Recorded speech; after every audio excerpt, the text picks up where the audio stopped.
Welcome. This is David Bowles, Human Meme. Today's topic, malignant skin cancer and E. Coli poisoning. Well, my human meme friend, I just finished a raw and rough week.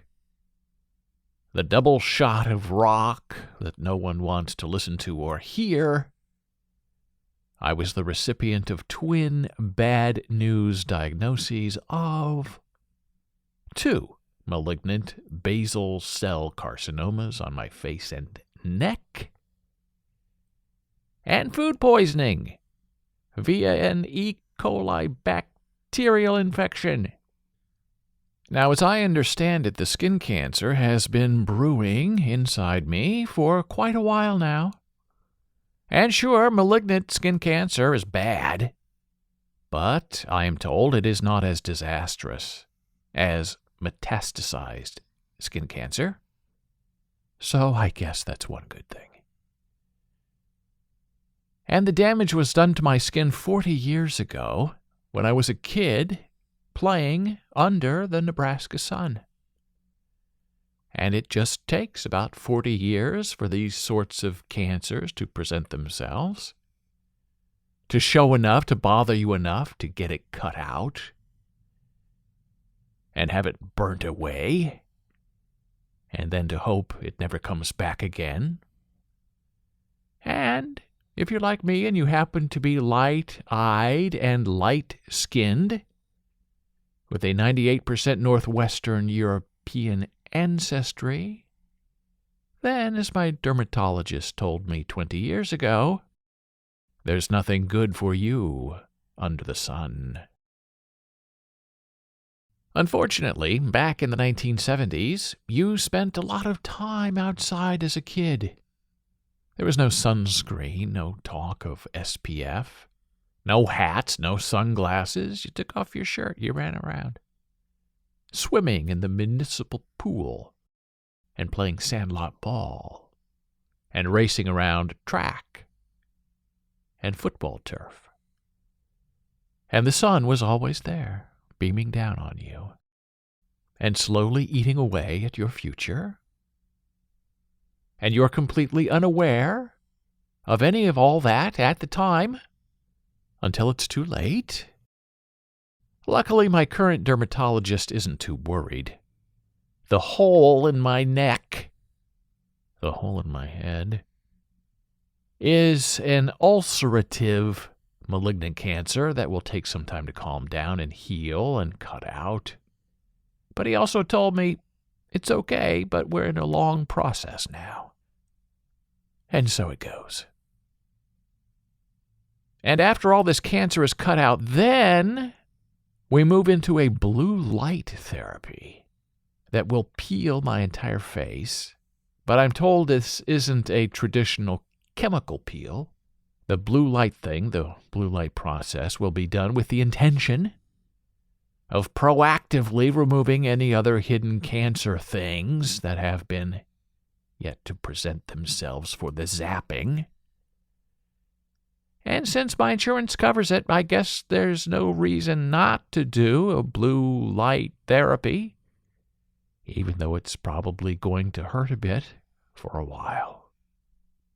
Now, my human meme friend, the food poisoning part came as a surprise the day after my malignant cancer diagnosis.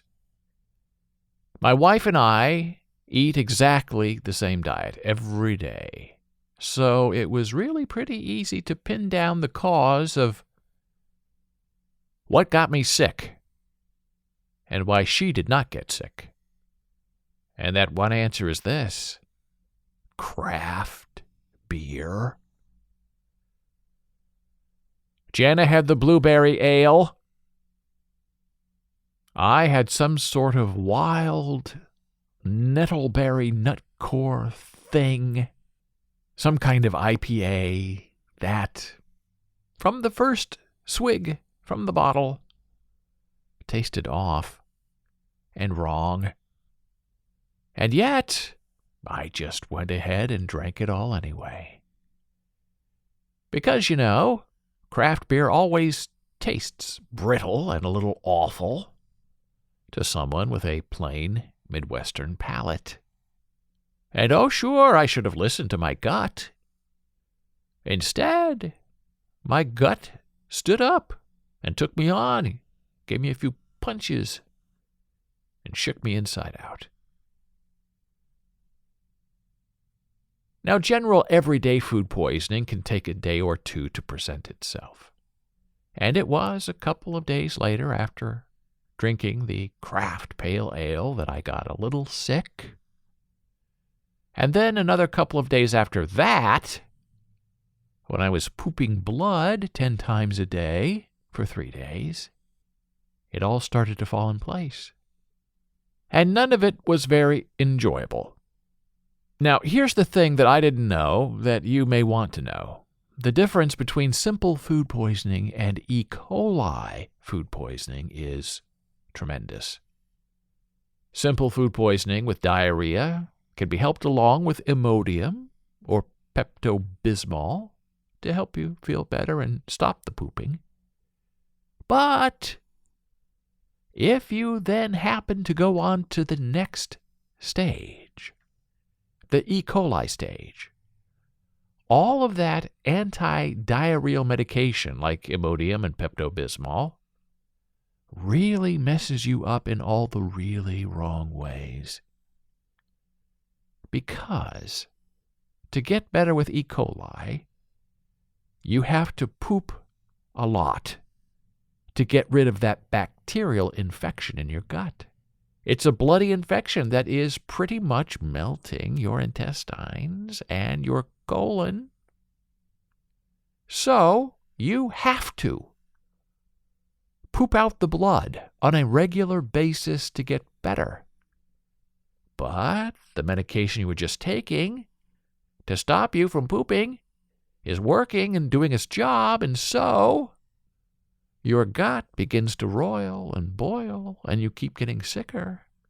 And your gut becomes distended, and you got a big belly, and you feel like you're dying. Until the inevitable happens, and the anal dam breaks, and all that bloody E. coli stuff begins to pour out of you and into the toilet bowl. And yes, all of that terrible blood is the hallmark of E. coli. It's the marker. And there's no doubt you have E. coli poisoning when you have that amount of blood after the initial couple of days with simple, nonstop diarrhea. So, there I was, bleeding cancer from my face and bleeding E. coli from my bum. And all in all, the measure was not fun. My doctor gave me Cipro, 500 milligrams twice a day. Cipro is an antibiotic for the E. coli, and I was on it for 7 days. I guess it went fine. And so, my human meme friend, in the final analysis of cancer/E. coli infections, I couldn't help but wonder if my previous bout with shingles 3 years ago was worse. And you can read my Santa Gave Me Shingles article in David Bowles' blogs at bowlesblogs.com. And then I quickly shook myself into my senses and answered my own wondering. Shingles is 100% worse than cancer and E. coli. And my shingles was caught early, within those first vital few 3 days. So I only suffered with shingles for 3 weeks and not 3 months. But still, shingles is terrible. Shingles is a disaster. Get the shingles vaccine if you are over 50, and if you have had shingles before, you are not inoculated. You need to get the Shingrex, Singrex vaccine. It's new. 3 years after you have recovered from shingles. Shingles immunity has a timeline, and it runs like this. 3 years after infection, you are 97% immune. 7 years after infection, you are 31% immune. 11 years after infection, you have no shingles immunity left, and you are just as vulnerable to getting shingles again as you were the first time around. And not all doctors know this, but you know it. Be smart. Get the shingles vaccine. Bump your protection back up permanently to 96%. Believe me, you don't want shingles. And don't think you're naturally immune from getting shingles. You are not. If you had chickenpox as a kid, shingles is in your body, waiting to stab you in every nerve ending you have. It's a pity. It's dangerous. Shingles really sucks. If you never had chickenpox as a kid, then you are in much more danger than just getting shingles. I urge you to get in touch with your doctor. Find some solutions, get some immunity built up in your body.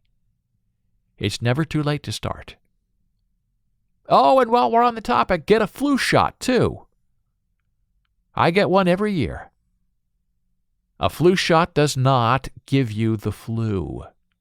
A flu shot builds up your flu resistance over time. So imagine having 50 years of flu shots in your body.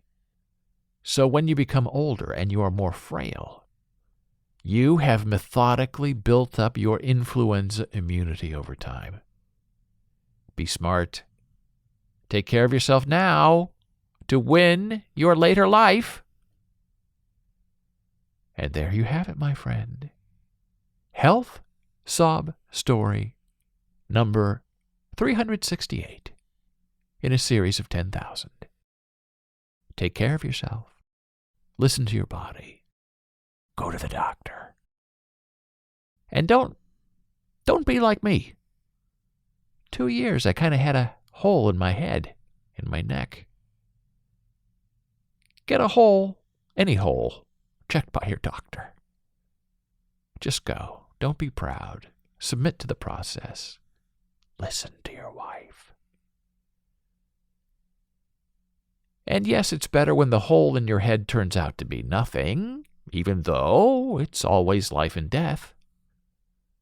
But when that hole in your neck is more something like a malignant cancer, then you owe it to yourself to get patched up so you may continue to sail into the next safe harbor. Be well. Be safe. Be a human meme. Thank you for listening.